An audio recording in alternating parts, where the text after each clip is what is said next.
হর হর মহাদেব। শুভ সকাল, good morning. এখন বাজে ঘড়ির কাঁটাতে প্রায় ভোর 4:30।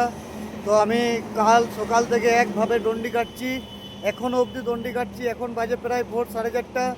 আর আজকে নিয়ে আমার বাড়ি থেকে বেরোনো হবে 59 দিন। বাড়ি থেকে হয়ে গেলো 59 দিন হয়ে গেলো আমার আজ নিয়ে। এখন আমি আছি বিহারে। তো কাল সকাল থেকে একভাবে ডন্ডি কাটছি এ কারণেই, তো আমাকে 40 দিনের মধ্যে আমাকে কেদারনাথ ধামে পৌঁছতে হবে। আপনারা সকলে আমাকে ভালোবাসা আশীর্বাদ করবেন যেন ভালোভাবে পৌঁছতে পারি। জয় শ্রী কেদারনাথ। আর আমি এখন এমন একটা জায়গায় আছি, বিহারে কোন জায়গায় আছি তো জানি না। তো শরীরটা একটু খুব হয়রানি লাগছে, মানে একভাবে সকাল থেকে ডন্ডি কাটে কেটে আসছি, একটু শরীরটা গোলমাল লাগছে। তো হোটেলটা পেয়েছি, এই হোটেলটাতে একটু রেস্ট করব সকাল অবধি। আর এখন প্রায় ভোর 4:30 বাজছে, এখানে একটু রেস্ট করব, রেস্ট করে আবার বেরিয়ে পড়বো। আর সকলে আমাকে ভালোবাসা দেবেন যেন আমি 40 দিনের মধ্যেই যেন কেদারনাথ ধামে পৌঁছতে পারি। তো এখন আমি আছি বিহারে, আর এইখান থেকে ইউপি বর্ডার হলো 75 কিলোমিটার। তো সকলে ভালোবাসা আশীর্বাদ করবেন যেন আমি 40 দিনের মাথাতেই কেদারনাথ ধামে পৌঁছতে পারি। আর কাল থেকে আজ অবধি 47 কিলোমিটার আমি প্রায় ডন্ডি কেটেছি।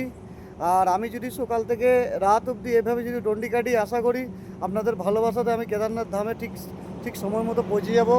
তো এখনও অবধি আমি 47 কিলোমিটার ডন্ডি কেটে চলে এসেছি। আর এখন আছি বিহারে। বিহারে কোন জায়গায় আছি নামটা ঠিক জানি না আমি। এরকম হাইওয়ে রোড পিছনে আমার, আর এই সার্ভিস রোড ধরে আমি ডন্ডি কেটে কেটে আসছি। আর শরীর খুবই একদম হয়রানি লাগছে, একটু রেস্ট করবো।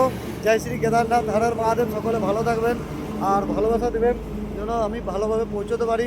আপনাদের আশীর্বাদের জন্য ভালোভাবে আমি যেন কেদারনাথ ধামে পৌঁছতে পারি। 40 দিনের মধ্যেই যেন আমি কেদারনাথ ধামে যেন পৌঁছতে পারি। একটু আশীর্বাদ করবেন সকলে মিলে। হর হর মহাদেব, জয় শ্রী কেদারনাথ, জয় শ্রী কেদারনাথ।